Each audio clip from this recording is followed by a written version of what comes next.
Welcome to Moonlit Conversations with Hearts, Minds, and Families. This is episode 6, where we are transitioning from our season where we've talked about our relationships and our marriages into our parenting as a couple. So, this episode, we're going to be talking about our birth stories and particularly the way that our relationship with our spouses have changed since we had children, since we brought children into the world. So I think that we will start with Iram, since Iram As the oldest kid. Iram's children are the oldest out of Yes. all of our children. Fair, that's fair. Alhamdulillah. Uh, 26 is our 16-year anniversary, December, nikah anniversary. Happy Alhamdulillah. anniversary. Thank you. Alhamdulillah. So we are basically not concentrating on the story, but on the relationship that happened with the husband. Whatever part of it you really want to talk about. I mean, we have our general idea, but whatever. So all three of them were normal births, hospital births, epidural births, because my pain threshold was very less, and I'm not very well read. And even if I was, I still would have taken it because I just can't handle pain.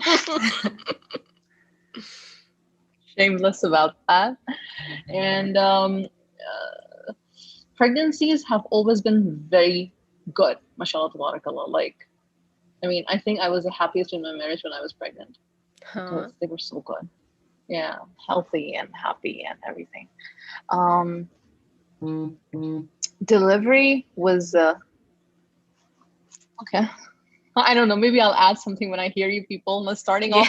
I don't want to start with horror stories, but really, it wasn't much of a horror. I mean, the first experience is always particularly very long. Probably you all went more than 24 hours in labor. I had some complications. Okay. So yeah, it took that long. What I remember the most is that I held him, my eldest, in hands and arms, and I said assalamu alaikum to him, and then I kissed his forehead, and then I said, oh my god, he's so ugly.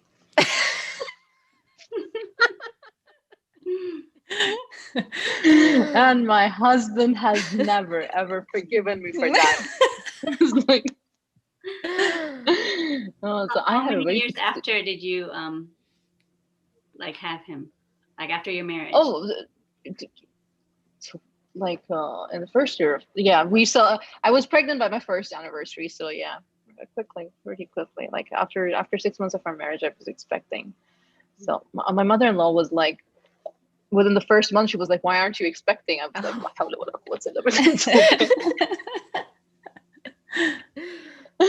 But yeah, alhamdulillah. And so it was very surreal. Like alhamdulillah, the whole pregnancy part. We were really excited, and Amir wanted a boy. He wanted a boy, and he made this dua. I remember him particularly making this dua when we found out that we were expecting. He was like, "Allah, please give me a boy." And I come from all women family, and plus single parent, plus single mother, plus girls. My aunts have girls, and everybody around us was just girls. And you know, this concept of having a boy, and my mom was particularly making dua like, "Allah, please give her a boy." And I was like, "Mama, like, aren't we good enough? Like, what's wrong with us?" So she's like, no, you're good, alhamdulillah, but may Allah give you a boy. I was like, okay, mashallah, tabarak. But I asked Amr, like, why do you want a boy? He was like, because I was the youngest and my sisters were elder than me and they used to bully me so much, and no, when the boy will be older, then he can have control over the sisters. Oh goodness. Well, my boy does not have control over the sisters. My girls still bully him, so it's okay. Nothing changed much. But alhamdulillah, it was nice. I mean, all three of them, they came before time. Yeah, it strengthened the bond. I would say this, like when in our marriage stories, I've always said that our marriage has never been like extremely smooth. It has taken us a lot of years to communicate better with each other, to get to know each other better, to break the ice. I mean, you're like, it sounds so, it used to sound so odd, like you're having kids, you're raising them, and you're still saying, I don't communicate well with my spouse. And that was the reality. But when I see my spouse in a father role, mashallah, tabarakallah, he's been awesome. He's been awesome. Like I said, like when I saw my first child, I was like, oh my God, this is ugly. And he was like, how dare you say he's the most beautiful child on earth? Oh. And I joke with my kids. I tell him, like, your father thinks you are the best children on earth. And like, I mean, like my middle one, she says, yes, Mama, we know. Baba thinks like we are so awesome. But alhamdulillah, he's a good father, and mashallah tabarakallah, and he's been present, and he's been very helpful. Not so helpful like during the baby years, because he was doing his masters when Bassam was born. Amr started his masters, and by the time Ramin came into the world, he completed his masters. So the first 2 years with Bassam were extremely excruciatingly emotionally empty for me in terms of husband and wife relationship. So he would go to the office at morning 7 and he would come back at 11 at night. Can you imagine? Like, I just don't get to see him the whole time. And I was raising Bassam. I felt as if I'm just raising Bassam alone. But well, he made that up. Mashallah. Once he completed his masters, he made that up. So alhamdulillah. I know it's very boring. I don't have much to say, really. Well, I'm sure other people can relate to that too, because people have, get married early and then they have kids, and their spouse is still in school, or they're still in school or whatever too. Yeah, I know quite a few people who were like in med school and stuff, and that was just so difficult. Right. So difficult, because I mean the time requirement for that is a lot. There's a lot of commitment to studying and spending time doing that, so it's really not easy. Yeah. But next would be Shahnila. You have the next oldest kids. Yeah, I think so. We didn't have kids right away, and I wanted to finish school, and I thought, oh, I'll wait a little bit. And then my husband was like, after 2 years, I was like, okay, I think, I'm ready. And he wasn't really ready. And that was the one thing that before we got married, he was like, I don't want to have kids for like 6 years. And I was like, oh, no, like 6 years, who waits so long? I'm like, no, I want to have 4 kids after 2 years. And so it was like, that was the only thing that we disagreed on. And I didn't think it was a deal breaker. I was like, okay, we'll see, So then after 2 years, I was like, oh, and he was like, well, I kind of told you. And it was true. He told me, but I was like, well, I thought you would change your mind. Just because of different circumstances that he was in, he wanted to take that break. And so I was like, okay.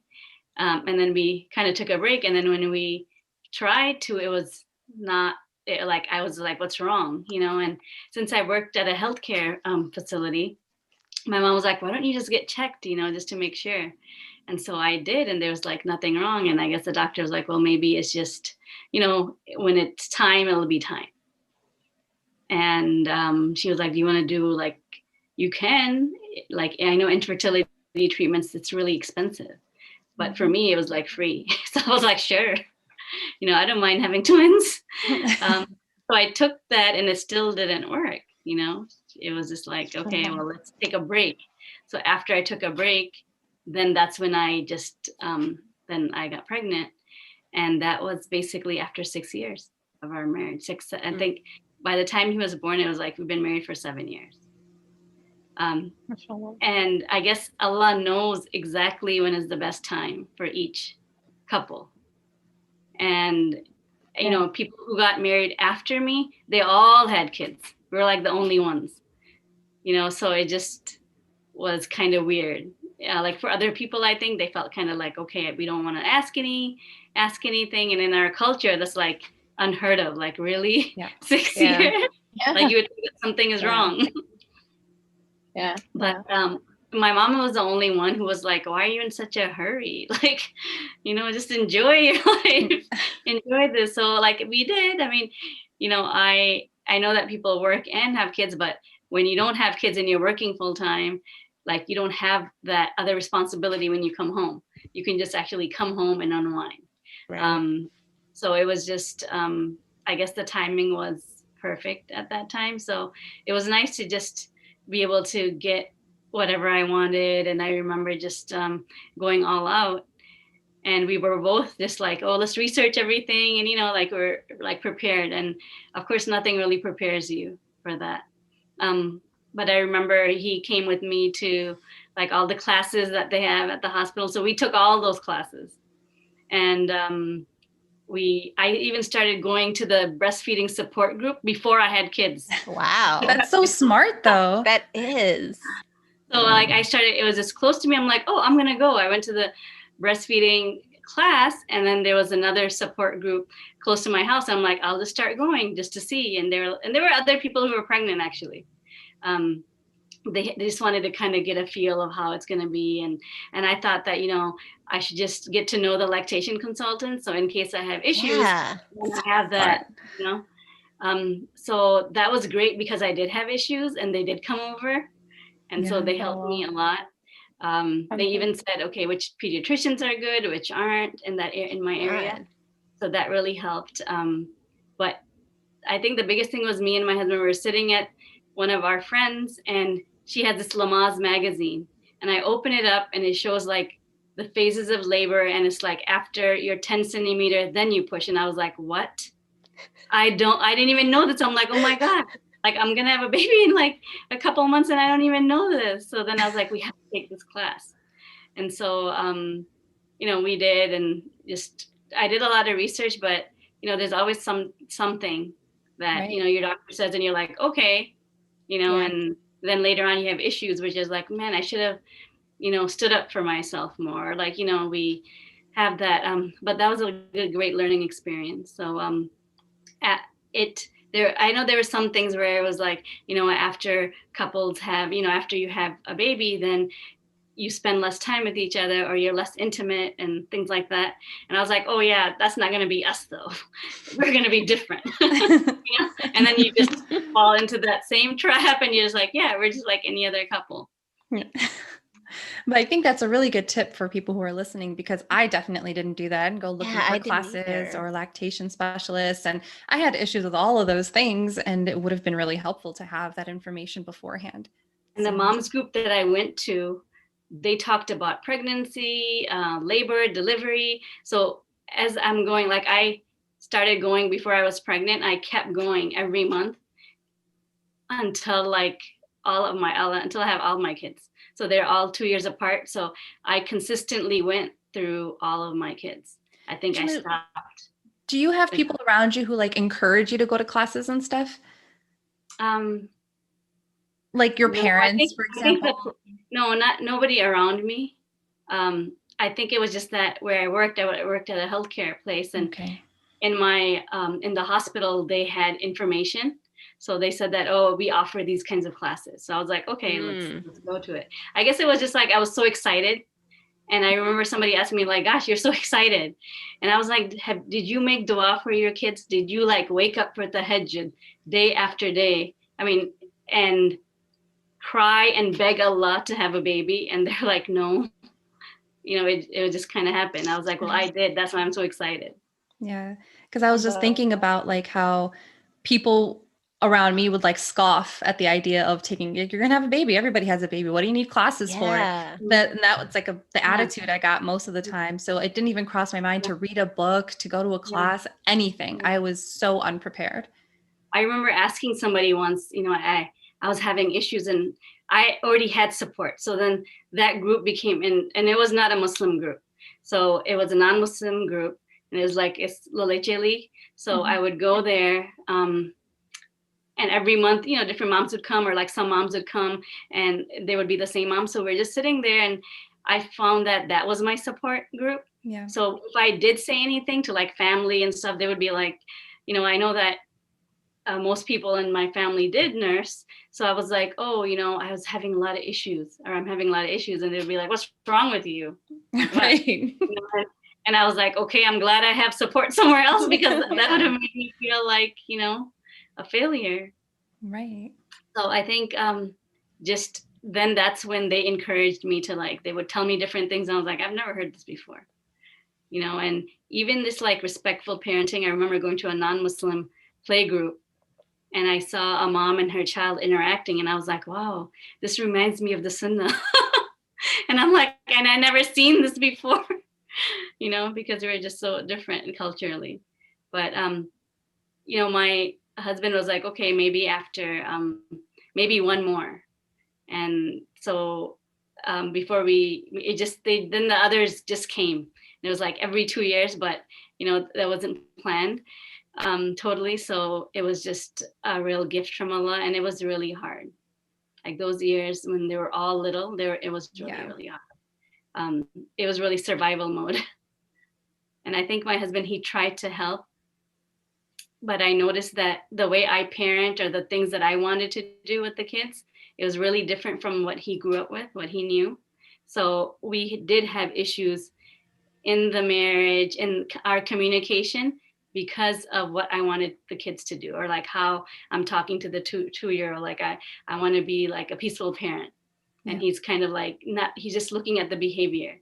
And so it's like me coaching my husband and watching the kids. You know, so that was the part that kind of changed our marriage, and that, you know, and I think like when we'd go somewhere and he kind of got used to it, but he saw that, you know, like this is really hard. I see other people who just don't care and they just have their own time. Yeah. And where I was like, you know, we can't, like, I want us to have healthy food. So our baby, you know, our kids see all healthy food. So we can't bring this into the house or that into the house. So I think at one point he felt like, okay, I can't just be, you know, because everything is about the kids. And it was just kind of like, okay, well, we did have kids. So yeah, it, you know, in some ways it is like, if we want to model certain things to the kids, then we have to stop doing them. Yeah, it's a hard transition. Yeah. It's hard work too, to break cycles, you know, just what's easy to do, what, you know, whatever you're learning, all the new research, all the new information that we're constantly getting, and to make significant changes is hard work. Yeah. So I think for me, because I was, and this is the one thing I tell everybody, is that whatever you learn, tell your husband. Mm-hmm. Because what happened is that here I'm going to a support group. They're like natural mothering, you know, and he's not. And here I am learning, and I'm spending the whole day with them. I'm, you know, we're learning, me and the kids are learning to communicate with each other, but he's at work. So he's like way lower on he's like 10 steps behind me. Right.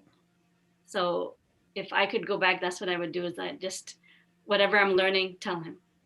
You know, even like later on when I was like, you know, I want to homeschool, that didn't just come out of the blue. I was talking to moms. My friends did it. We were always talking about it. And then I decided, and then I tell him, and that's the first time he ever heard of it. Yeah. So yeah, you know, that's like not fair, because so he has to kind of come up the learning curve as well. That's so true. I think that was the only disconnect, is that, you know, where I'm learning new things and just getting him up to speed on that. Yeah.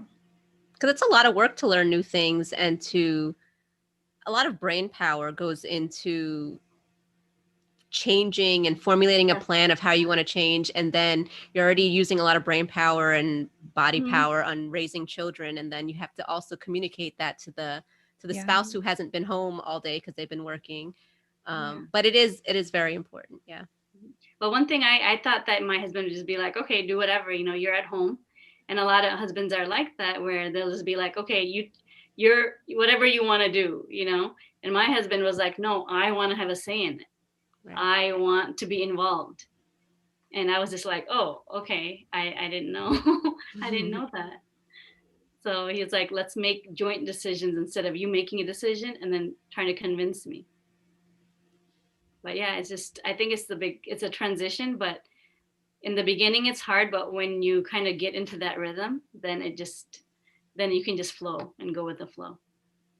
Yeah. So I think Mariam, you're next. No, Hannah Alakani, she had one comment. That's why they say that the early years of the kids are the trenches. Yes. Oh yeah. Okay. So my turn. I had my first son when we were married. I think when we were like 2 years or some change, we found out we were pregnant.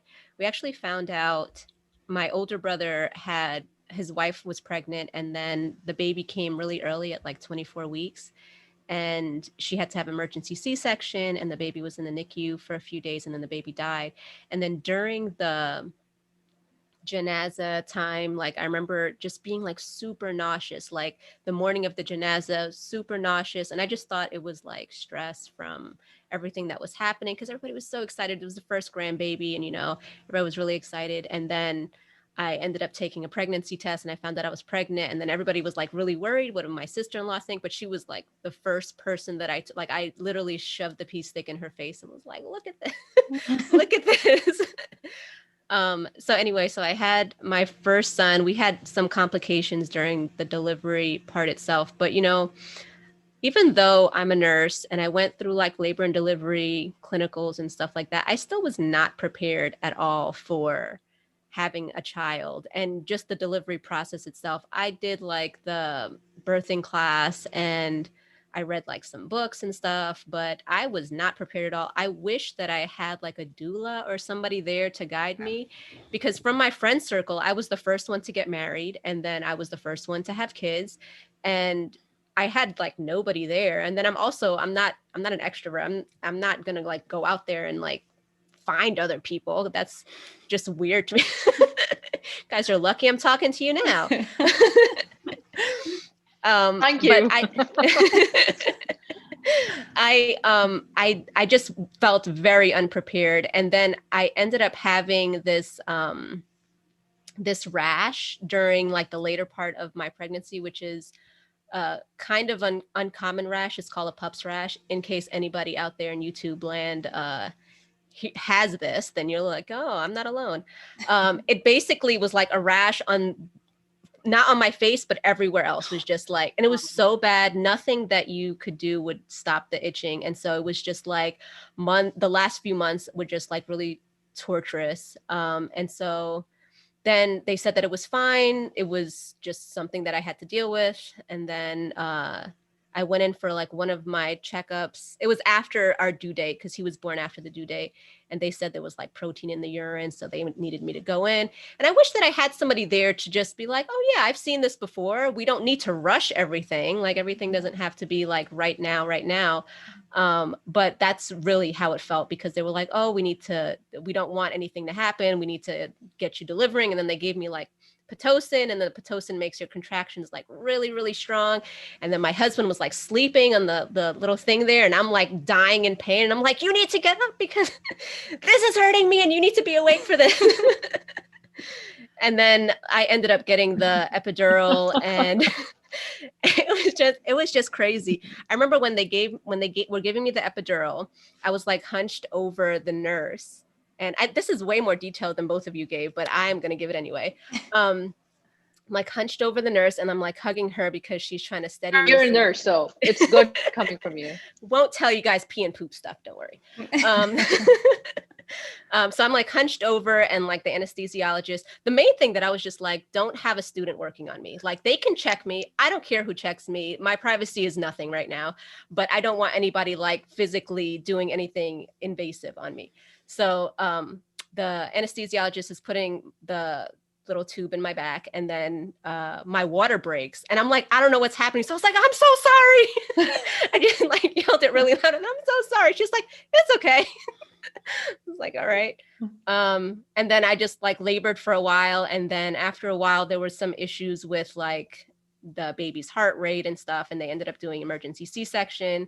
And then he was born. And it was definitely a transition when he was born, because I didn't know anything about delivering. I definitely don't know anything about raising a baby. And so I tried to like breastfeed him. First of all, when he was born, he wasn't breathing. So then he went to the NICU for a while. And then I had like all these complications where I was in the hospital for like a week after. And they found out it was because like my liver was attacking itself. And so they were like, oh, you can't take any medicine for your pain that you're having. So I took like a half of a Percocet, and that's just had to do for the C-section pain. And so I couldn't see my older son for a few days after, because my blood pressure was really, really high. And then he was still in the NICU, and they didn't want to clear him yet to leave the NICU.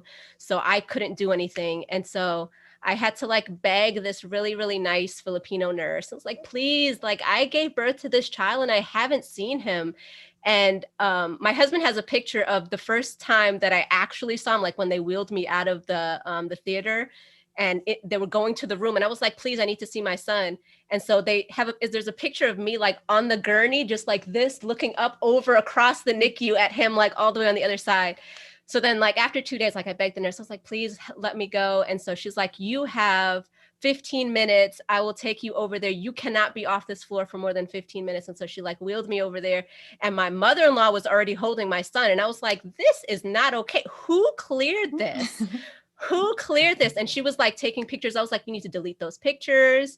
This never happened. This is not okay. And I was like upset with the nurse. I was upset with my husband. I was upset with my mother-in-law. I was like, no, I didn't even get to see him properly yet. And all of this is happening behind my back. And I'm like dying on the other side of the hospital. And so anyway, I was fine after that. It worked out. We went home after a week, and I was trying to breastfeed, but then they gave him bottle in the NICU, and that just like messed it up, I think, initially. And then also I didn't know what I was doing. And then I didn't know about La Leche League. I didn't know about that when I had my first son. Mm-hmm. I knew there was support stuff, but then I didn't know what it was called. And then I didn't have time to like Google it because I was just tired. So I tried breastfeeding him. And then I was told by my mother-in-law that I was starving him. And so then, so then I ended up bottle feeding him, and then he was lactose intolerant, and then he wouldn't sleep and he would scream. And then first son was just, it was torture for a while. It was torture. Anybody out there that is dealing with this is like part of the trenches, is just like dealing with learning your child. And then while you're dealing with learning your child, you have a spouse there that also doesn't know what to do. And then their life is changing because of everything that they're going through, and they don't know how to properly support you. So communicate with your spouse. And then for the twins were a surprise. I didn't even have a proper OB, and they were just a total surprise. I did have to have a C-section with them because they were sharing a placenta, and they said after 36 weeks, the placenta starts degrading a little bit, and so the babies can die. So they were like, you have to deliver naturally or C-section. So I had a C-section again with that one half of a Percocet to, but I think the main thing that has changed about my husband and I is that we didn't really care about much before we had kids. Our diets were very poor. Like we went to the gym, but we mostly went to the gym to because we used to go to the gym in college, and we would go separately. And I was like, oh, we can go to the gym together now. And so we'd go to the gym together. But we didn't care about staying healthy. I mean, our vegetable drawers were just snack drawers. We had like our fruit bowl, it was just fruit snacks. And my husband would put like a sign that said fresh fruit on it. We didn't care about those things. And then now we're just like, make sure you guys have enough fiber in your diet. This is why you need it. And and my kids are like, oh, my poop is hard, Mom. I didn't drink enough water. And I'm like, whose kids are these? Like 10 years ago, me would never know who these children are. No, that can't be your child. Right. I remember one of my cousins, her son would check, or like, she trained her sons to check, like her kids to check, like if there is something high fructose corn syrup. And so one time my husband, like before we had kids, he was like, he's saying that, oh yeah, and it doesn't have high fructose corn syrup, Mom. And then my husband's like, oh gosh, I'm not a kid like that. And now he has a kid like 10, I'm like way more, than she was. That's so funny. How things change. I know. All right, Seema, how about you? My turn? Yeah. All right. So Samir and I got married when I was 21, and we were young and not really thinking about having kids, but we weren't preventing it in any way. And so we were just like, whatever happens, happens. And we had a really good time. We traveled and all that stuff. And then around 5 years into it, I remember we were like watching TV. We were watching something on MTV. And then after that, 16 and Pregnant came on. And I had been thinking for a while, like nothing has happened in like 5 years. Like something's not right. But it's a really hard conversation to have. At that point, we hadn't had any like really serious conversations like to that degree. And because it was just kind of fun up until then, right? It's like a lot of traveling and hanging out and going out with friends and whatever. So I remember watching, and then like I took a deep breath and I was like, I think there's a problem. And it was like he was holding his breath too. And he's like, oh my God, thank God you said something. Me too. He's like, I think something's Oh. wrong. And then, so we kind of had a whole conversation about it. And then we scheduled an appointment with the doctor and we went in and they were like, well, have you like specifically scheduled it out and tried on certain days and all of those things? And at that point, we were like, no, we haven't really. And so they're like, okay, do that for a year. And we're like, okay. So, but we did it for like 6 months and we're like, no, like this, something's wrong because it's already been so many years. And then like another 6 months, we're like, no, it's okay. So we went to a fertility doctor specifically. And when we sat down with her, she was amazing. She was so amazing. I love her so much. And she was like, asking us all these questions about our diet and our health. And we ate really well. We were really in really good shape at that time. So we were like playing basketball for like 3-4 hours a day. Like we were in really good condition, either of us smoke or drink or anything like that. So she's like, oh, that's, weird. She's like, I'm sure we'll find something. It's like only like 10% of the time where there's nothing wrong after she went through all that we've done and our history and all of that. And then of course she came back with, yeah, you're part of the 10%. She's like, we don't know. She's like, there's nothing that shows in you or him.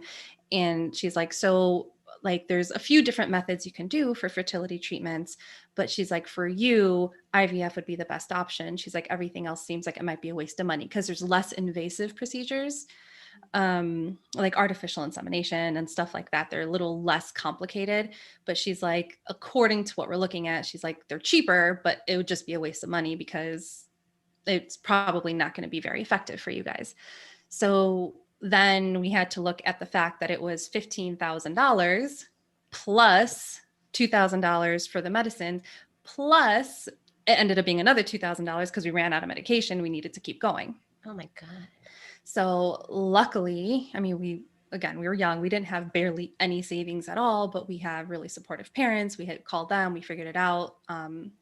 And like my father-in-law literally like overnight, he's like, just tell me how much it is. And then, he like pulled in stocks or whatever. He did whatever he had to do. And he just like, it was just there. And then, so right away we were able to start getting it going.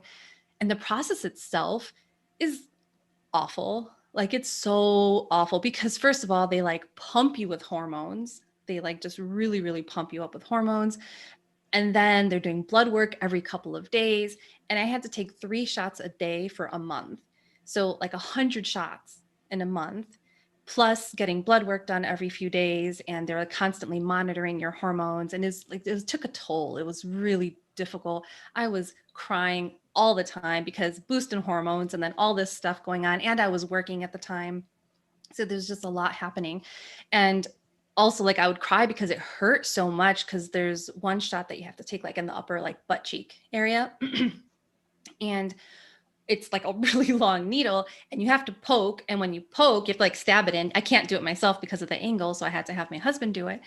And you stab it in and then you have to pull back on the needle to see if there's any blood in it. And then if there's blood in it, you have to do it again. Mm-hmm. So over the month, the scar tissue in those like particular spots had gotten so hard. It was like when you poke a balloon with a needle and you pull it back and the skin kind of sticks to it, it was like, it was painful. I was like hysterically crying towards the end of the month, like having to do it. And then like you're administering all these shots yourself too. So I did some of them improperly. So there was one called like Menopur, and you're supposed to, it's directly injected right near your ovaries. So you're supposed to do like one on one side, one on the other side, and like alternate every day. And they didn't tell me that. They're just like, this is how many for the right side. This is how many for the left side. So I did like all on my right side for like a week. Oh. And to this day, when I'm ovulating, I get horrible cramps on my right side. I don't know what happened. I don't know why it did that, but it's just like, they didn't explain. It was just too much information all at once. And just like, okay, here, you're doing it yourself. And then I finally figured it out. And then I was going back and forth. But anyway, so that whole process was crazy. And then also they're doing like internal exams constantly. So you feel just violated, and it's a lot. Then it was successful though. Alhamdulillah, like that's the most important part. So at the end, it was successful. They inserted 3 embryos. 2 of them had taken. So Medina, my oldest, started off as a twin. And then about 2.5, 3 months, we lost one. But it was just like, okay, that's okay. Like we only were praying for one. We were hoping for one. One is more than enough. And so so then the pregnancy itself was just, I had to be on bed rest for a little while. And I ended up quitting my job. And we were just focusing on me resting. And I just felt humongous. And after all the hormones and after all the shots and stuff, I just felt bloated. And the whole pregnancy was, I was so miserable. I was such a pain. Did you have to take medications through the pregnancy too to maintain it? No. Okay. Once the embryos were inserted, I had to be on bed rest for a little bit and take progesterone for a little while to, I guess that's what like holds on to it. And then after it took, and after we had made it to the 8-week mark, then it was normal. Then it was just a regular pregnancy. So we got through all of that.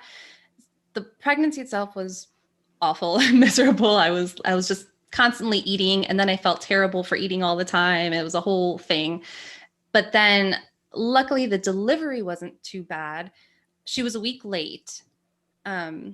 So during this time, we moved back from our own apartment with my in-laws. We moved into their basement. We had started off there when we first got married, moved out when Samir started working further away from home. And then we moved back in with them when I had quit my job. So we're living in their basement, and I was a week late. She was hanging on. And his family from Canada, Samir's family from Canada, had decided that they were going to come and visit the baby. And they gave us a week past the due date before they came, because they thought, okay, by then she would have settled in. I hadn't even given birth yet. So we had a whole house full of people at home. And so we took them to the mall, right? We were taking them out on an outing, and we're like, okay, let's just go to this outdoor mall and we'll walk around a little bit. And then on the way home from the mall, this is right around 41 weeks, I like felt something and I was like, oh, okay, this is weird. So we like go down, like we're walking down to the basement once we got home, and I tell Samir, I'm like, I think my water may have broken. I'm not really sure. So I went and I took a shower, and then like I could feel it like coming, and it was my first time, so I didn't know. And I was like, okay, yeah, my water broke. And then we told everybody, and they're like, oh yeah, everyone was so excited. And we got into the car on our way to the hospital. And then my water really broke. It was just a leak at first, but I didn't know. So in the car, like gushing down, my pants are soaked. I was like, oh no. And then like we walk into the labor and delivery, and I'm holding my pillow, and Samir has my bag, and they're giving a tour to people of like the labor and delivery area. And they're like, oh, look, she's coming in. And I'm just dripping everywhere. It was awful. So bad. And I was like, hello. And we go. And then once we get in though, like I hadn't had any contractions or anything yet. So we go and they set me up, and I'm all happy. I'm doing okay. And then all of a sudden I like get the runs, and I'm like running to the bathroom, and they're like, oh, well, it's about to start. That's what that means. And then I lay down, and then I get like one contraction that just never ends. It just like it contracts really, really hard, and then kind of dissipates a little bit and comes right back. But I had already been dilated almost 3 centimeters for a while. It's like 4 centimeters before anything. So I had been like halfway ready to go for a while. And so at that point, the doctor was like, okay, do you want the epidural? And I was like, no, I think I'm okay. I'm going to try to do this. I was terrified of the epidural. And then Samir knew I was really terrified of it too. But the doctor kept coming in. She's like, okay, well, you're almost there. She's like, but if you want the epidural, you have to get it now, because you're about to run out of time and you're moving really quickly. So I went into the hospital around 7:30 without even having any contractions. And then when it was time, I did end up getting the epidural, and I was crying the whole time because I was like, I don't want it, but I feel like I need it. I don't want to like be in a position where I can't turn back, and I really, really need it. And like, they just kept asking me, and I regret it now. I don't know. I kind of say that, but I kind of don't. It was so much better once they gave it to me. It was a lot nicer. So once I had it, then I was just kind of cruising, and they're like, okay, it's time to push. 3 pushes, she was out. Oh. She was out. She was good to go. They're like, oh, this is amazing. And she was 9.5 pounds almost. Oh my God. So it was, I tore, it was rough. But during that time, that whole time, Samir was so supportive. Like, I was miserable the whole pregnancy, and he just was there. He just supported. He just did what I asked. He just tried everything he could to make me as comfortable as possible, especially when we moved back in with his parents, because then it's like everything that you're feeling, you're also kind of having to hide it a little bit. You're kind of having to mask it to make sure you're okay, because I didn't want the attention. I didn't want anything extra. And they were already like cooking all the meals and really taking care of me. So anything that I was feeling that was like uncomfortable, I was really trying to just keep it to myself. And so he helped a lot with that. But then after Medina was born, she had a fever of like, it was a low fever. It wasn't too bad. So like around 24 hours after she was born, she ended up going to the NICU, and they like had her there. They wanted to keep observing her for a while, and they had to keep pricking her. And around 48 hours, just before I was going to be discharged, I started feeling weird. Like I was just getting really, really tired. And I just felt odd. I can't even explain it. And I thought it was because I was having kind of a panic attack about leaving her, because she had to stay in the NICU and they were releasing me. So Samir, when we were done, we were discharged. We were on our way out to the parking lot, and Samir went to go get the car and pull it up for me. And I just started shaking uncontrollably. And again, I just thought I was having a panic attack. I didn't realize anything else was wrong.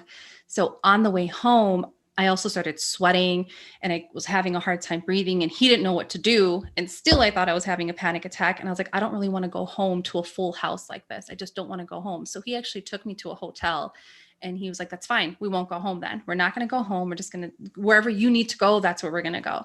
So we went and we sat down, like we checked in and everything. And I sat down on the bed, and he touched my head, and it was burning up. And he's like, okay, we have to go back to the hospital. Just forget it. So we just left the hotel and went back to the hospital. And when we got back, they like admitted me to the ER, and it was a whole other experience there too, because first of all, like the bedside manner was just awful. I was telling Mariam the other day that I ended up making a nurse cry because I was in so much pain. I was freaking out. I had just had a baby. My hormones are totally out of whack. And then I just felt like she didn't care. I can't even tell you today really what she did, but I remember feeling like I hate this woman. Like I absolutely hate her. She doesn't seem like she's listening to me. And I was freezing cold, and they didn't give me a blanket. And so like she was just kind of talking to me, asking me questions. And I was like, you know what, just stop it and leave and get me a different nurse. I'm like, can I have a different nurse? And she's like, she just stopped in her tracks and she left. And somebody else came, and they're like, what did you say to her? And I was like, I told her to leave. She was a terrible nurse. And he's like, she's crying. I'm like, okay, not my problem. Right. Because I was just losing my mind. And they had to give me a pap smear because they wanted to see if I had strep or something. So I had just had a 9-pound baby. I had torn, and then they're trying to do a pap smear. So I was crying. I was in so much pain, and it was so many things at once. And then they didn't know what was wrong with me. They had no idea why I had a fever or anything. So they admitted me to the intensive care unit. And they were like doing blood work on me around the clock. They wouldn't let me see the baby. I had terrible mastitis. I was swollen. I had hives. There was like all these things happening to me. And then again, of course, I couldn't even see the baby. So I was like on top of everything, just absolutely hysterical. And I remember taking a shower once they brought me to the room, and the water feeling like sharp, like so sharp hitting my body. And again, nobody knew what was wrong with me.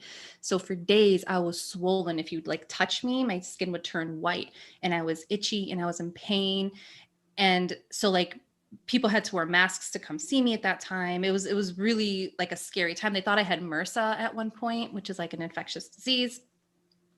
And so again, they were taking blood work nonstop.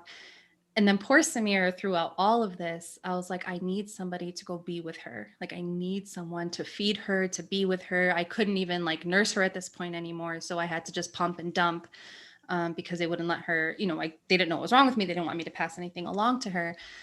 So he was going home for like 2 hours at a time, waking up in the middle of the night and coming back and like feeding her in the middle of the night and then coming to check on me and then driving back home. And he was just all over the place. And at one point he just broke down crying. Like he just was sleep deprived and he didn't know what was happening to any of us. And he's just like absolutely just at his end. He didn't know what to do.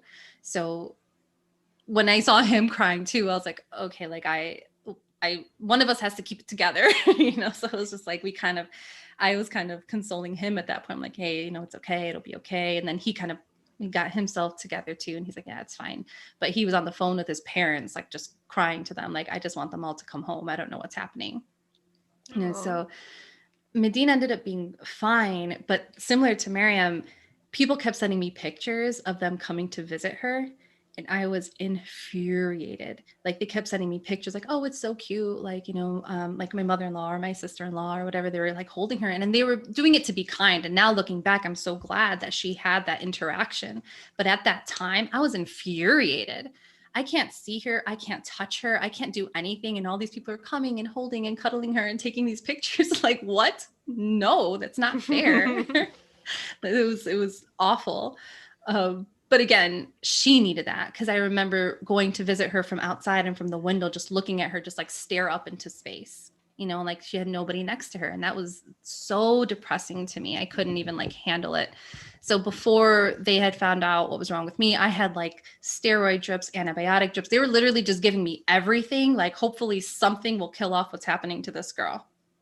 They were just loading me up with a bunch of things. And, Medina ended up going home before me, which was, again, just awful because, it was a house full of people from out of town. So she was going to be with all of these people but me, and I couldn't see her. So there's a picture of me watching from the window as other people were getting her dressed and taking her home.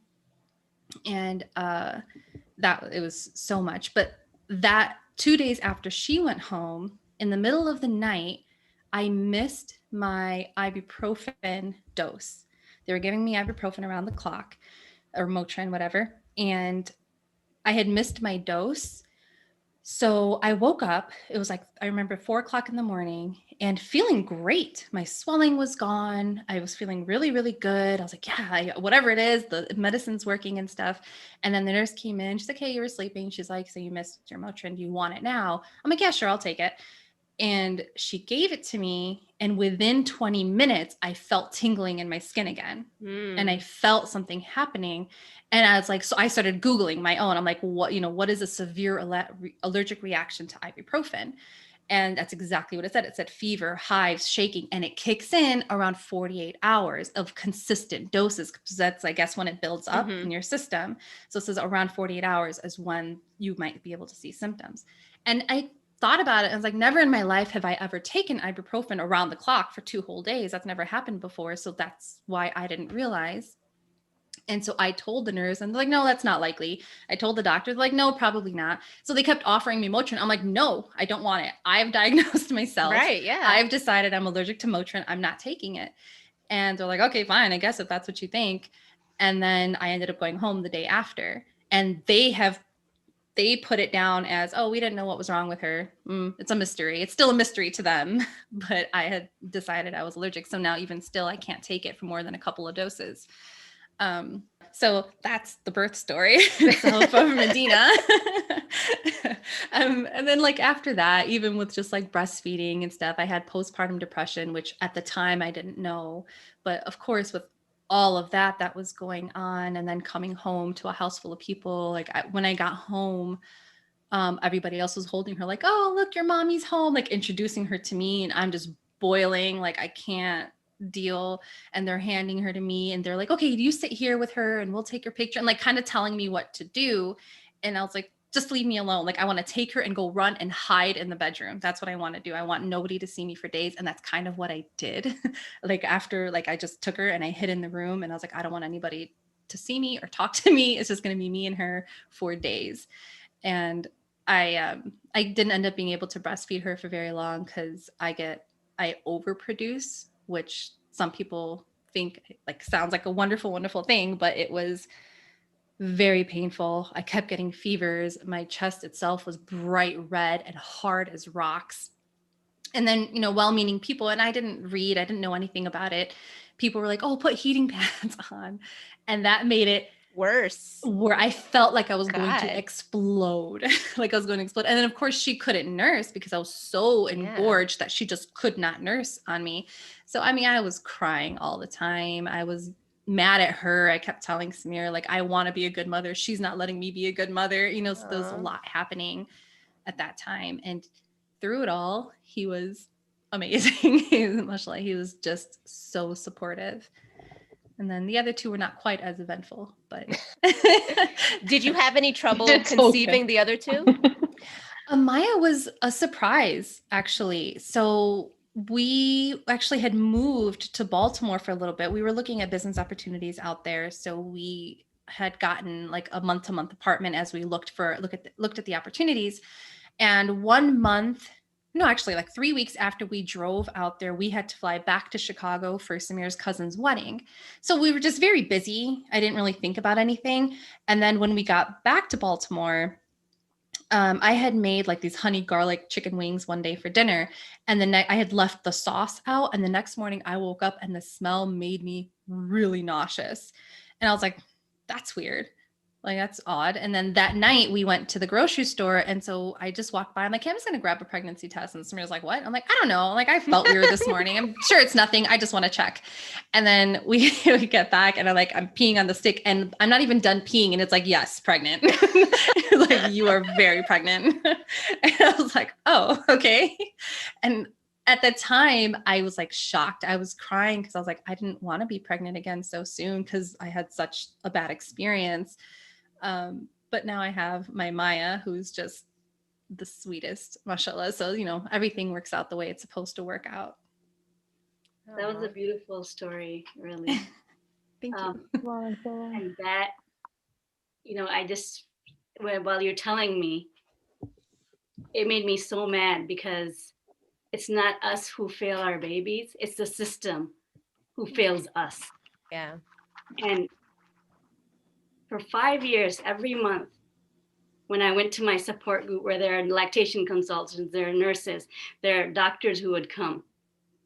And every month I would hear the worst stories of how they, we feel a certain way and they don't listen, or certain things that is just so simple, but it gets complicated. And then you take this and then it's going to cause this. And then all of a sudden you're in a C-section. Well, that's what happens when you go that route. Or or just different things that they do. And it's like, they don't set us up to succeed. Right. It doesn't set us up to be, even like with postpartum, even like when you're engorged, the easiest thing to do is put cold cabbage on your breast and one day you're done. But no one says that. It's not. I've never heard that.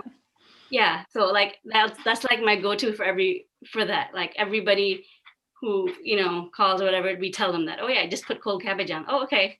That's like a normal thing. But who knows that? Does everybody know that? And it's so sad. And that's why I said, I'm not going back to, even though my experience was probably good, or just like, who says I have to lay down? I mean, I don't know if you were laying down during your labor, like why would I, of course I'm going to take an epidural. If I'm laying down, who the heck is going to take that amount of pain? No one would do that. Yeah. And so I think I was just really fortunate enough where in my hospital, all the people who deliver are midwives. So they're just like, I'm like, well, when I went to that class and they tell you like, these are different labor positions. You don't have to lay on the hospital bed like they do in the movies. So I was like, oh, after the first pain, the first labor and I was like laying on the bed, I was like, oh, heck no. Like, there's no way I can have a baby like this. Like, who would do that? That's crazy. You know, so I was on the birthing ball for 15 hours and it was just so like manageable. And I'm like, why aren't the hospitals doing, offering all these things?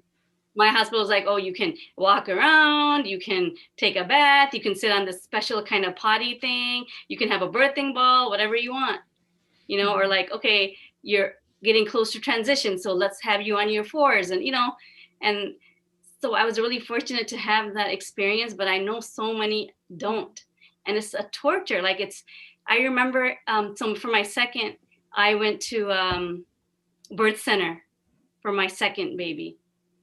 And that was amazing. That was good. Yeah. And then for my third and fourth, I had home birth. And it was like royalty. and it was like, I remember my daughter coming out and they showed me different positions with her at the birth center.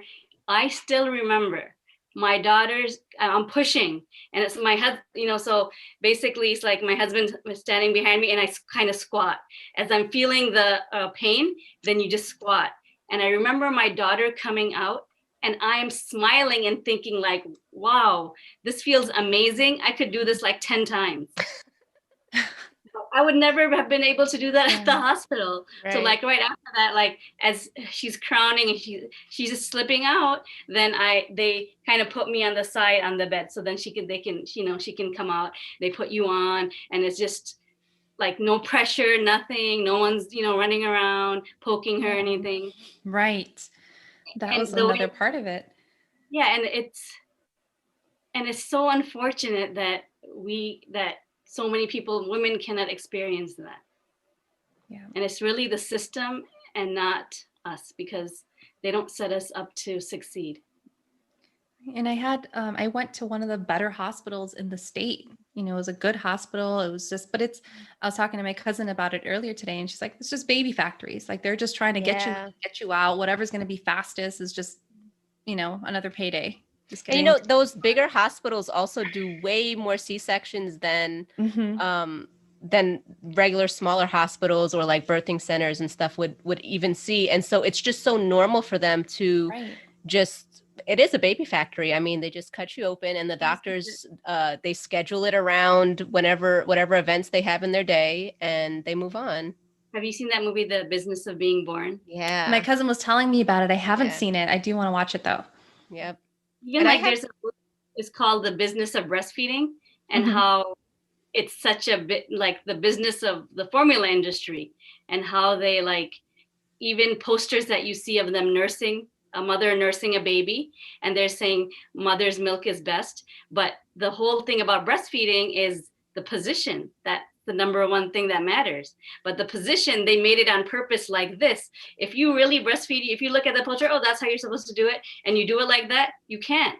You won't be able to latch on, and you're gonna be in so much pain that you can't breastfeed. Then what do? Then you give the baby formula. Right. And they got fined internationally because that's wrong marketing. Wow. And they knew that they're doing that on purpose. Wow. Where it's just the subliminal messages that we get because they're a billion dollar company. Yeah. Of how they have so much misinformation out there. So many myths. On purpose. Yes. And so that's really bad. It is. I mean, even at the hospital. So when they took Medina to the NICU for the first time and I had told them like, no, I want to nurse her. It just so happened to be right during shift change. So for that 1 hour, nobody comes in or out of the NICU. And so she got hungry and they gave her a bottle. So when I came in, they were giving her a bottle and I was like, come on. And then like, I was so disappointed.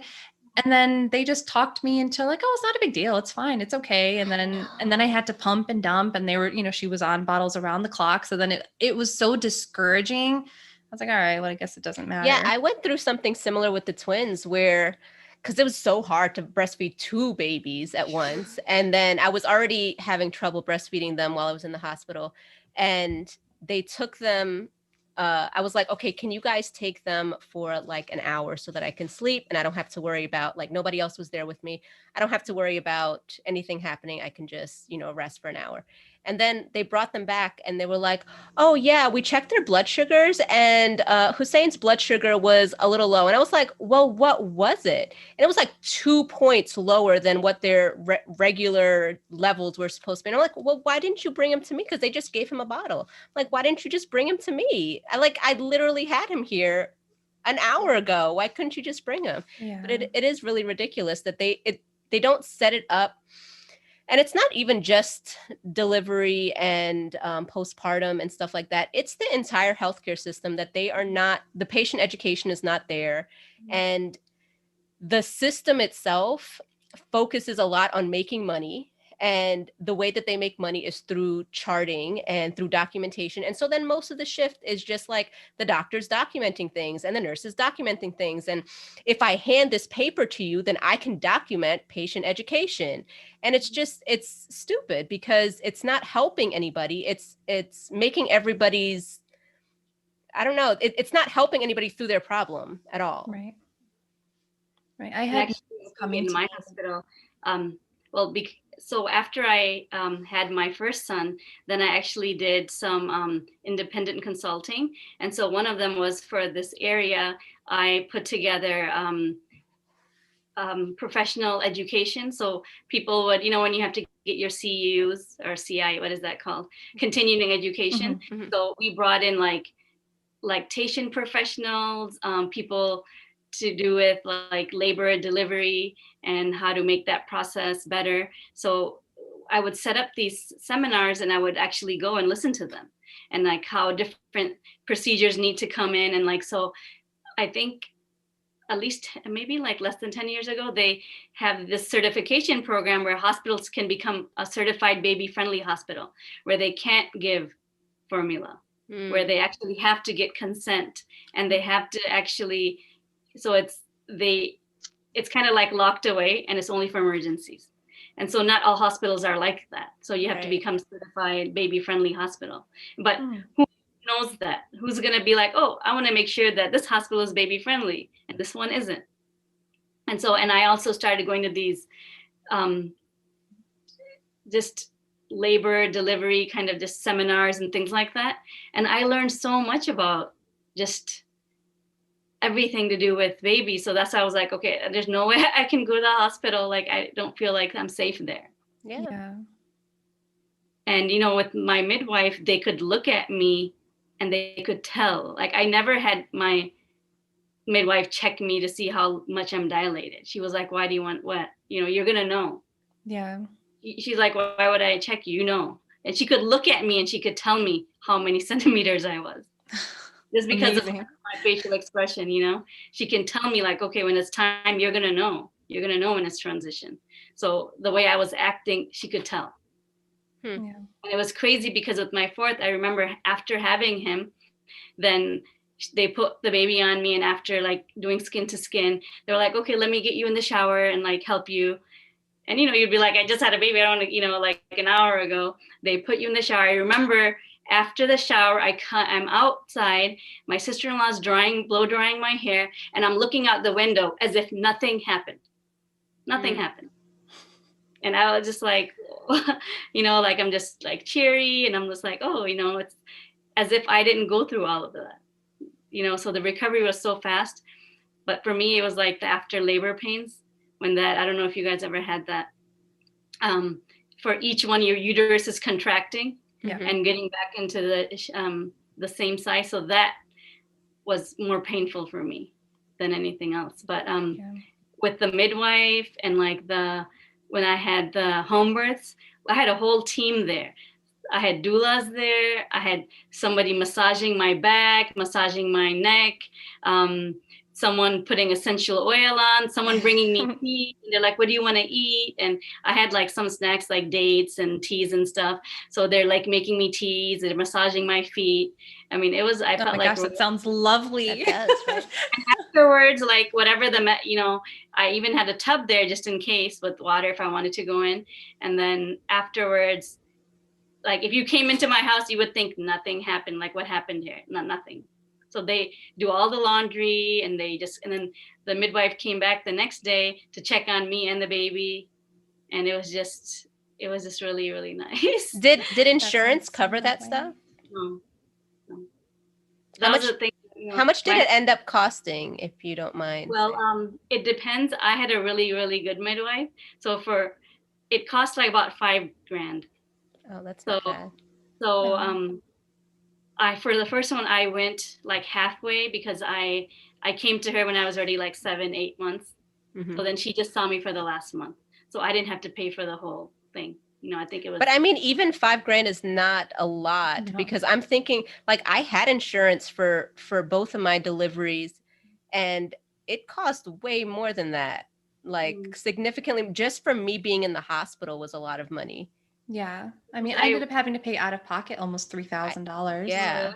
I Wow. paid about 5,000. No, I paid way more than 5,000, because it was 5,000 alone for my Really? first child, because he was in the NICU for 2 days, and that was just like an extravagant amount of money that they put into whatever it was that they were doing while he was just there. He could breathe. They weren't Yeah. doing anything extra for him other than watching him to see that he was eating okay. And it was a lot of money. And then my own bill was like really high. And then the So twins, your of son was course. like paying for the nurse's shift. Exactly. Oh my goodness. I couldn't believe it. And then the twins were just double. Everything was double. So Well, I worked at the hospital that my son was born in, the first one. So that was, I paid like $5 copay, and that's it, and everything was wow. free. I don't But know yeah, what $5 copay I is. know, my God. now it's not like that. It was back then. But so for my third and fourth, that was something my husband was like. After the third, he was like, but the fourth one, we have to pay the whole thing, And I was like, yeah, well, I want to do that. I'm not going to the hospital. Like, after you have one home birth, how can you go back to a hospital? Yeah. Really? How can you do that? And so I think he felt like I was being like, I know. spoiled brat, Yeah. maybe. But about I it. mean, I think you got to steal. I mean, you got personalized attention all the time. And it wasn't just like people standing around. They were actually doing things for you and making you Yeah. feel comfortable. For my third one, I told the doctor, by then I knew, I'm like, I know exactly what I want my midwife to do. I want you to hold my hand and I want you to talk to me. I want you to talk me through each labor every time I have that, and so it was just like I knew what I needed, and I knew I needed a team of people, a whole cheering me on. And then my friend, who now this time she became my friend, because then I became a La Leche League leader myself. So then she was there to like play with the kids or like give them, some attention and like do my laundry and all that. So it was just really, really nice. I mean, That I is think really nice. Yeah. but it Sounds was like a nice little spa day you had. yeah, exactly. I remember going to like months and months, I would just go here and there of education. Like I had to educate myself about everything because I knew that I'm my own advocate. Right. And hearing all that, it's like I just can't rely on everybody else. Like I told my husband, you have to be my rock. And I know they have like Bradley method classes. I don't know if you guys heard of those, No. but they're No. everywhere. It's called the Bradley method, and they teach you about everything, where the husband knows exactly what to ask the doctors, what not to. Really? So after my second, I mean, yeah, after the first one, I was like, okay, I had a birth plan. It was detailed. Like I don't want an episiotomy, but in that hospital that they did episiotomies. So I was like, well, I don't want that. But, a lot of times we just go in there, we put our trust into the doctor or into the system, and we can't do that. It's easier because it's like, okay, I'm just going to be hands off. You're the expert. Right. No, we have to be the experts because like, how would they have not known about the Motrin, Exactly. Yeah. So the final thoughts are to get yourself a midwife and a doula. Right. If at all possible, if And everything even is if healthy. you have to pay out of pocket, because you're going to be paying out of pocket anyway. For real. If I had easy babies and they actually were really easy, mine aren't, then and if I did the homework for the first one, I would have like more kids because it was just such a dream. Yeah, Trying to want to have another that. one just to experience it. I would say I want to Give it a have try. more twins, but also like, I don't know anybody that does like VBAC after 2 cesareans. So there's a vbac.com website, just so you know. You never know. Well, we have lots to put in the show notes today. Thank you, Shahnila. We have so much information. You're the perfect person for this topic. Mashallah. Yeah, mashallah is so well informed. She had a VBAC, and she started this whole organization.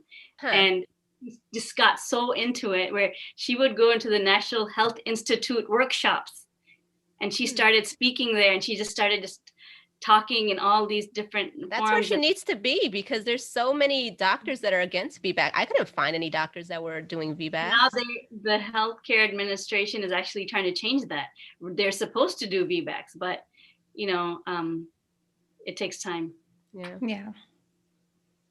And then a lot of older healthcare professionals don't like to change their ways. All right. Any final thoughts for Iram or Shahnila? No. All right. Well, thank you to everybody who joined us live tonight. Hope you really enjoyed the conversation. Be sure to leave comments, subscribe to the channel, and also find us on Instagram and Facebook at Hearts, Minds, and Families. Assalamu alaikum. Thank you guys. Assalamu alaikum.